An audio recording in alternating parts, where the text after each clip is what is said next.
We are starting a study of Satan.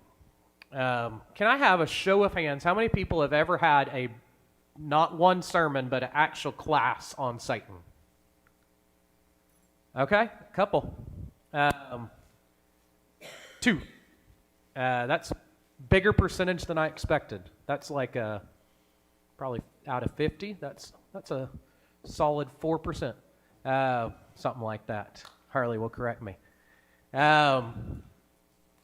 I've never had a class on it, but I have had classes. I had a class when I was growing up, or a sermon series on angels. So we're actually going to do something different. I read the whole book and studied everything I could on Satan this last week for a couple days, and then decided, you know what, we need to start with angels first, because if you understand angels, it's going to help you understand Satan a lot more. So today, and probably carrying over into half or all of next week, we're going to start with angels, then we'll move into Satan. But if you answer these questions with angels, it will answer most of your questions with Satan. And before I even get started, I'm not going to answer your question today, okay? But before I get started, it would help me to know in the future what to prepare. Does anybody have a specific question about Satan? And we can ask that again in a week or two once you've had time to think. But right now, does anybody know something you've wondered about Satan?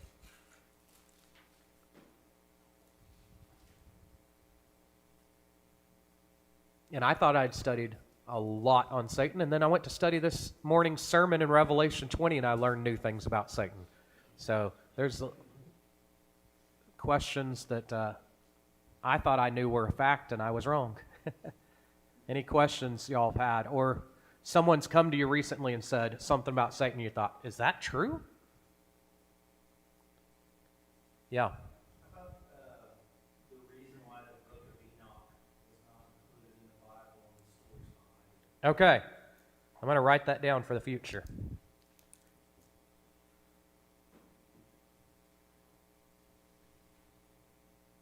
Yes, William. In the garden, the serpent. Okay.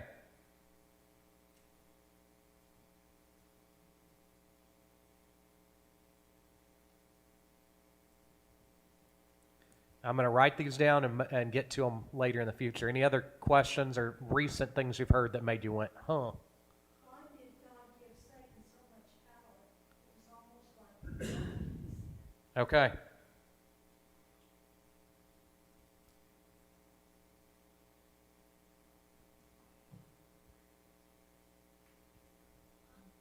Yes, Sophia. why does he call Satan when he's Okay.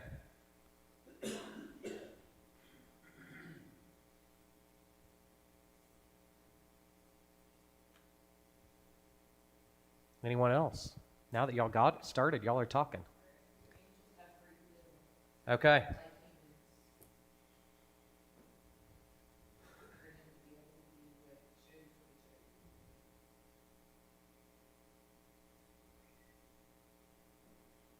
Anyone else? You got a second question? Okay. Why is Satan against God? Okay. That's a good question.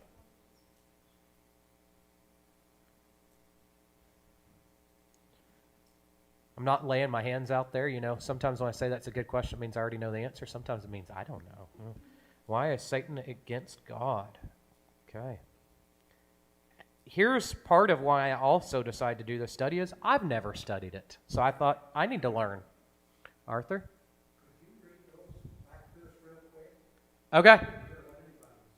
All right, the first question was, or the last question, I'm going to go in opposite order. Why was Satan against God? The next one was, do angels have free will? What does Satan mean? The serpent in the garden. The book of Enoch. And why did God give him so much power? Those all deserve some time and study. Arthur. How did his ministers work today? Yes.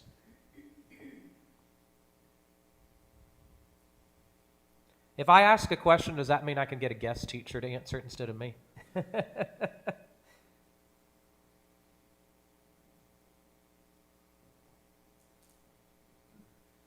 Here's been one I've been discussing over the last few weeks is demons.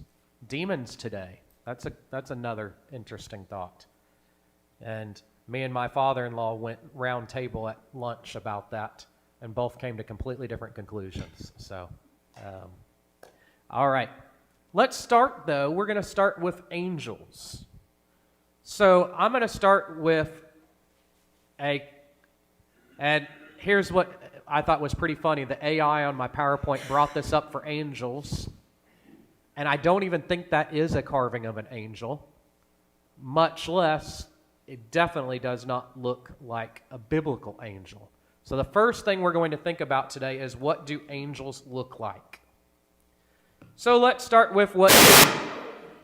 Yes, that's going to keep us awake today. I'm excited about that. Thank you. In case y'all stayed up too late last night, we brought that together for you. It was a special surprise. Let's start with cultural views. How many of you have been in a religious bookstore, a Catholic church store, a Mardell's, and seen angels? Hobby Lobby. Okay. All right, so how does our culture depict angels? What are some things you see every time? Wings. What else? Halos. What else? Female. And if it's not necessarily a female, what else? A baby. Baby. Children. We call those cherubs. Light bulbs? White robes. Anything else? Nice locks. That's true. I didn't think of that one, but it's true. Nice locks of hair. Yeah. Like Samson or something. They're pretty, yes. They're very pretty. Or they're fat little chubby babies. And naked. The babies are always naked. The adults aren't, but the babies are always little naked babies. Anything else? Oh, I got another one here that no one mentioned. Harps. We always think of harps with the angels. Now, that's how you see it in art. What about in movies and TV? What are angels depicted as? There's a new show coming out like this week or last week that at first I saw the ad and had to turn off the ad. It was so bad. There was an angel that's just coming down to eat, drink, and be merry and sin all he can all over earth. And it was a horrible show that's coming out. And there's been ones like that from time to time, right? Where they have a show that's an angel and all of a sudden he comes down and realizes, oh, you mean they have all this fun stuff down here? And I could just sin all the time? What else have you seen in TV shows and movies? When I was young, Yep. a couple of years ago, there was a weekly show on TV called Topper. Topper. Okay.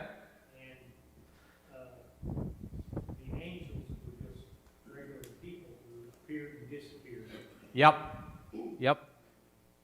So there was a TV show when he was a little younger than current that was called Topper, that had angels that looked just like a normal person, but they would be able to appear and disappear. I'm going to take you back. I don't know what year that was, but I'm going to take you a few years probably in the future. In the 80s or 90s, y'all remember there was Touched by an Angel? What else? It's still on? Wow, those angels are still around. Okay. What about every time a bell rings, an angel gets its wings? What's that movie about? It's a Wonderful Life. What was that teaching about angels? Guardian angels. Yeah. Not to be confused with gardening angels. Some stores sell those too. Ones that you can put in your garden. Guardian angels is probably one of the biggest other topics that the world talks about. Okay. So we're going to answer the question, what do angels look like? And Tom, will you read our first passage for us, Revelation 10:1?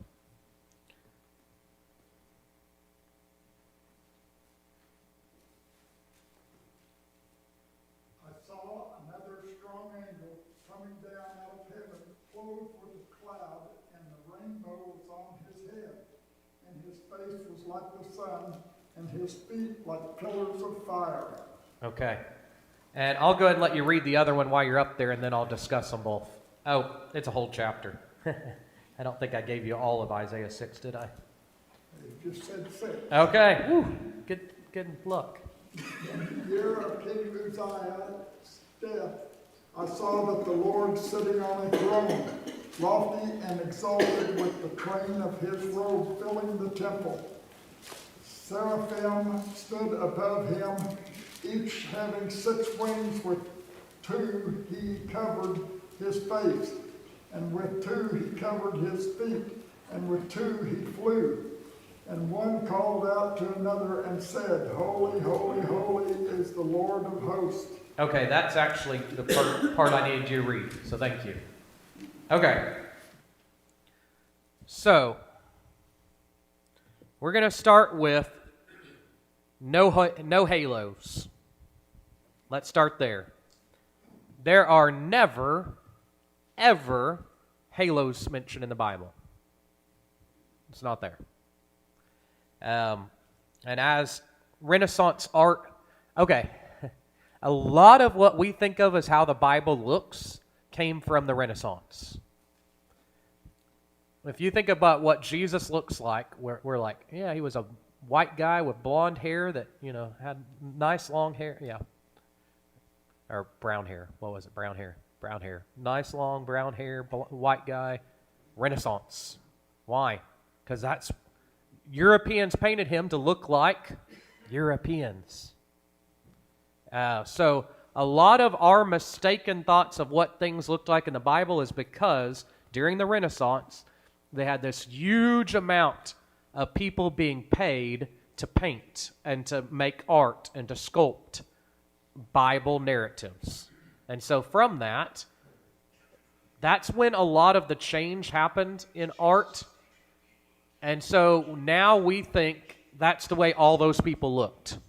And it's kind of hard to undo that.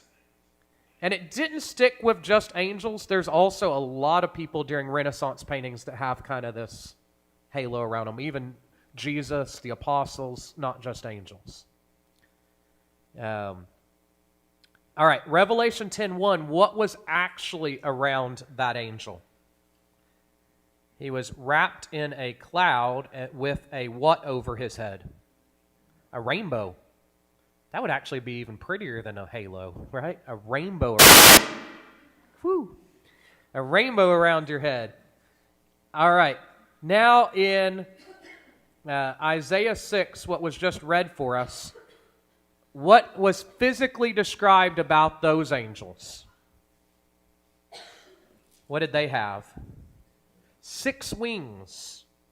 So, no mention of a halo, but 6 wings on an angel. And I want you to understand, and this, okay, I want you to question these scriptures I'm giving you, okay? I want you to argue back with me, because this is not my material and it's not all correct. It is written by members of the church, but that doesn't mean it's all correct. Because a lot of these passages we're going to look at about Satan and angels are actually what type of scripture? Think about the genres. What genre is a lot of this we're looking at? It's figurative, apocryphal language, prophecy language. So it's beautiful to imagine an angel surrounded by a rainbow, but guess what? That's not literal. And it's beautiful to think about Isaiah having 6 wings on an angel, but Isaiah is prophecy. And so even these pictures are not necessarily what they look like, because prophetical books are not meant to be taken literal. Okay? So if I have you turn to something and read something, and one of you raises your hand and says, this is prophecy, we can go, all right, this gives us an idea, but it may not be literally that way. Okay? All right, our next passage, and we're not going to have you read all of Exodus 25, but it describes there, so in Isaiah 6 we saw the seraphim. Now I'm going to show you what the cherubim looks like, and I'll turn there and just pick a few verses. Exodus 25.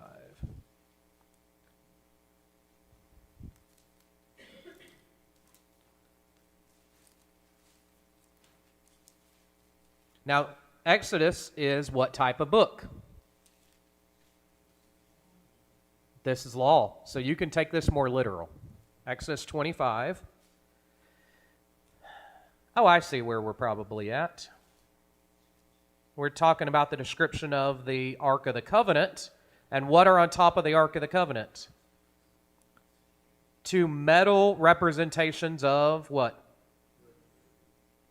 Okay, cherubim. What verse is that? Verse 18.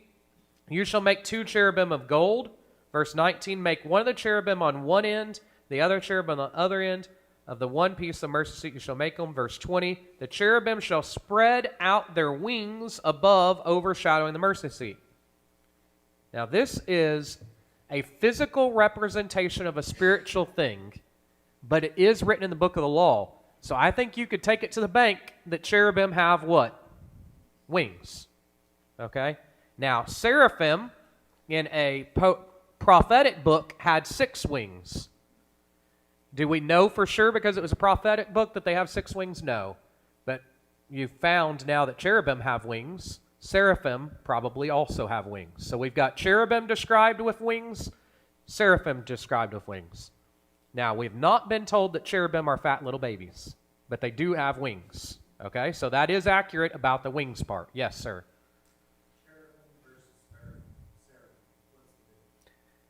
Their difference is their roles and their jobs. But we're not to that yet. But good question. Good question. Verses, Isaiah and Exodus, they're using their wings to cover something. Yes. Like in Isaiah, he used the wings to cover his face and his feet, and here Yep. they're using the wings to cover the mercy seat. So Yes. like almost there's a sense. Yeah. So both times their wings are not being used for them to fly, but for them to cover up something holy. Which, once again, the devil, Satan, does not do this today, but all angels were created to serve God. And so a lot of the passages when we read about their wings, they're doing it to serve. Even when we read about their eyes, they're doing it to serve. So a lot of their body parts are used for service to God, which is what ours are supposed to be too. Yes? Footnote to Okay. Exodus, and it says that it describes the cherubs, and it says they are winged lions with human heads, Okay. and So, they face versus have you ever seen a sphinx in Egypt? Those giant, as big as the pyramids things that they built? We believe that's what they were trying to depict was the cherubs, which was a lion body with a human head on the end of it. So those sphinx in Egypt were their version, not necessarily completely accurate, but were the Egyptians' representation of cherubim. So definitely not a little baby. Quite the opposite, a formidable creature. All right, now Genesis 18, and let me see where I go with that. Yeah, that's still about how they look. While he's walking up here, there are no mention of them playing harps. There are mention of harps being around them, but no mention of them playing harps. But they do sing. They sing a lot throughout the Bible. For example, at creation, in Job 38, verse 7, he tells us that they sang at creation. So we know they sing. We don't know that they ever play the harps. Go ahead, Jim.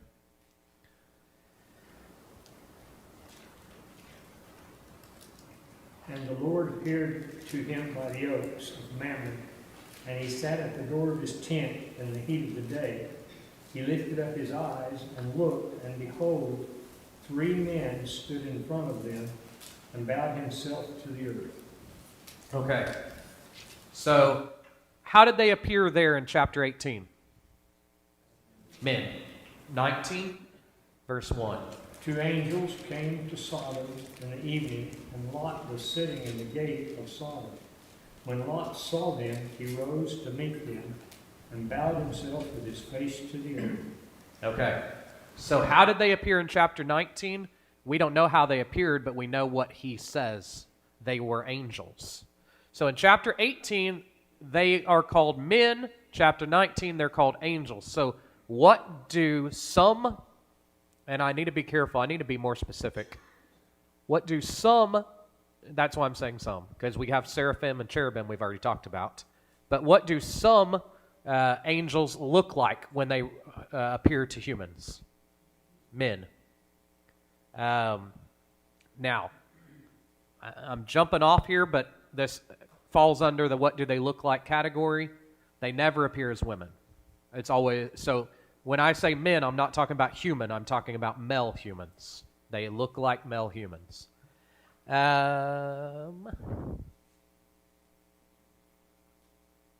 Luke 24, verse 4, Arthur.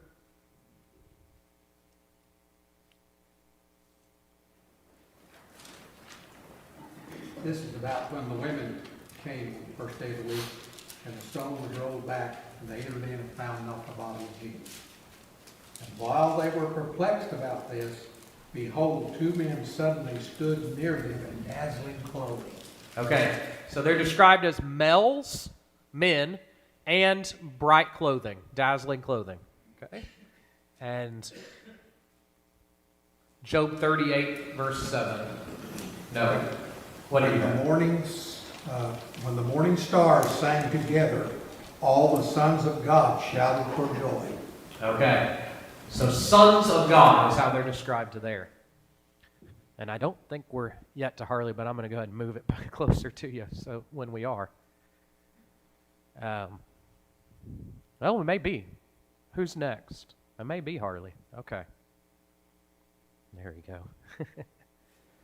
All right. So they're described as sons of God. They're described as men. They're described as men in bright clothing or dazzling clothing. Now, our next question is, what is an angel? So we know kind of what they look like. They look like, sometimes, some of them are winged creatures. Some of them appear as men. Some of them appear as men in bright clothing. What is an angel? The word angel means messenger. And kind of like the word apostle, be careful when you find, and it's not going to affect you as much as it would someone reading Greek or Hebrew, but be careful that you check the context and make sure they translated it right. Because the only way they translate the word messenger versus the word angel is they looked at the paragraph and they decided if they think it should be this or that. Okay? So when you see the word angel, look at the paragraph and say to yourself, is this actually an angel, or is this just talking about someone bringing a message? Because maybe the translator didn't use the right word. Because it's the exact same word in Greek or in Hebrew. Messenger, angel. They look at the context. They are immortal spirits created by God to do His will. So they are messengers who are created by God. They, after creation, will continue to live forever. And their job is to do whatever His will is. They are spirits. They have no flesh, but they can appear as flesh. They are invisible sometimes. They're immortal, but not eternal. The eternality of God goes both directions. He's always been, always will be. Our eternality and their eternality is more of immortality. It means that once you're created, you can live forever. And now let's look at Hebrews chapter 1. Was that you, Harley? No? Okay. Hebrews chapter 1. Now you're going to have to push them over. There you go.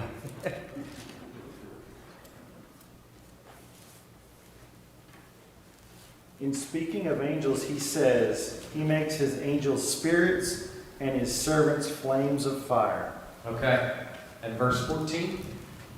Are not all angels ministering spirits sent to serve those who will inherit salvation? All right. Thank you. So angels are described as what in this passage? Spirits? What kind of spirits? Ministering spirits. And what do they do? Serve what again, Matt? Those who inherit salvation, which is who? Us. So God created these ministering spirits to minister to us. Luke 24, 36 to 39. Willie. I should have already moved to the other side of the room, I guess.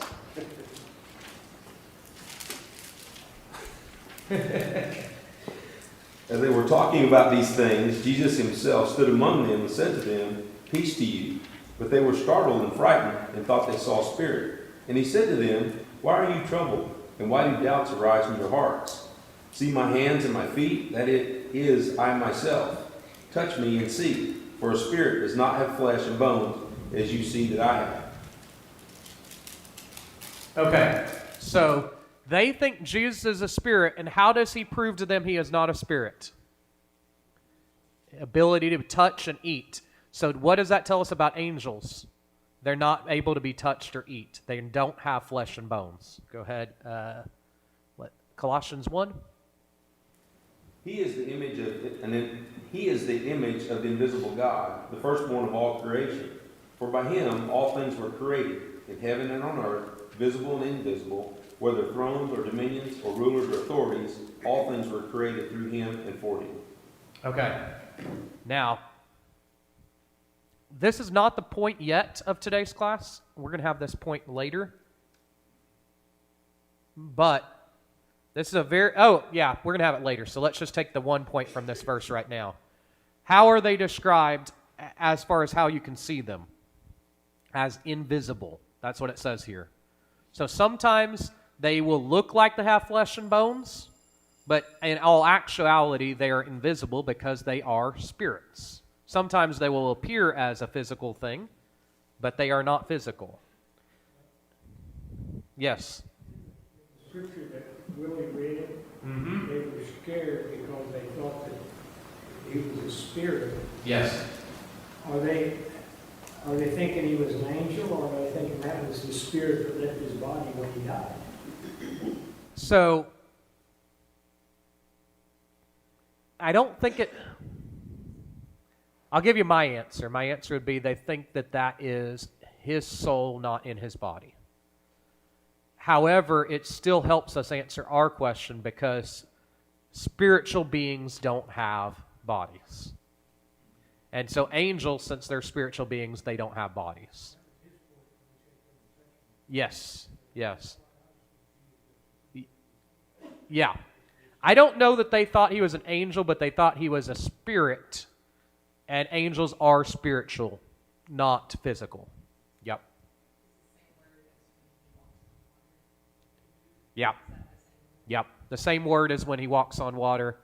KJV translates that, we thought he was a ghost, which makes it sound twice as scary. But a spirit, a disembodied, a soul outside of the body. Matt? Well, I'd say it also reflects their minds wrapped in the worldly falsehoods they've been taught. Yeah. So even their reactions, their fear, all those things were based on things that weren't divine. Yes. I mean, this whole reaction is not based on inspiration at all. It's just a human behavior like we would. Yes. You know, we jump out Exactly. those things. Exactly. You know, I mean, Yeah. so their reaction has nothing to do with the truth of the matter. That's what Jesus is pointing out. Yeah. Now, the passage that Willie just read is also going to answer our next question. Luke 20. Did I give that to someone? No? Okay, good. We'll skip it.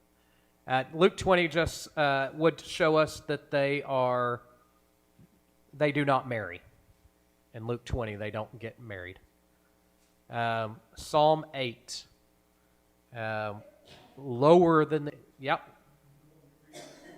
Which one were you? Luke 28. Oh, good. Perfect. I was like, I thought you weren't. Perfect. Go ahead. And Jesus said to them, the sons of this age marry and are given in marriage. Yes. But those who are considered worthy to attain to that age and to the resurrection from the dead, neither marry nor are given in marriage. For they cannot die anymore, because they are equal to angels and are sons of God, being sons of the resurrection. That's actually a really important scripture. He describes what we will be like in eternity. Sex is a hard word because sometimes when we think of a sex, we think of a male or a female. Sometimes when we think of a sex, we think of like asexual versus, like a worm. So that passage helps us out a lot because they always appear as males. However, they will not produce offspring. So it shows us that they are male looking but not acting. They will never have any children. Okay? Oh, sorry. I'm slow. Psalm 8, verse 5. Yet you have made him a little lower than the heavenly being and crowned him with glory and honor. Okay. We're getting really specific here. Who are we talking about in Psalm 8? Jesus. He was made a little lower than angels, which actually is telling us what we are like today. What are we like right now? We are lower than angels. That is not a permanent state of being, but while we are on earth, donning human flesh, we are lower than angels. Okay? The other thing I wanted you to notice there, let's see if there's something else. No, we'll keep moving. I always want 5 more hours. Why don't they give it to me? Okay. Well, that finished the point of what is an angel. If you, as a man, did not get to read your scripture, you can either hand it back to me or just hold on till next week. Your choice. Takeaway. Job of angels was to be messengers, but also was to always do the will of God. What was Jesus' prayer? God's will be done. What was the model prayer? Let us do what? As they do in heaven. What is that? What does it say in the prayer? Thy will be done on earth as it is in heaven. What's he talking about? He's saying, I want earthlings to live and act like angels. Because what do angels do? They always do his will. So there's a takeaway for you is we should be acting more like the angels, always doing his will in our lives too.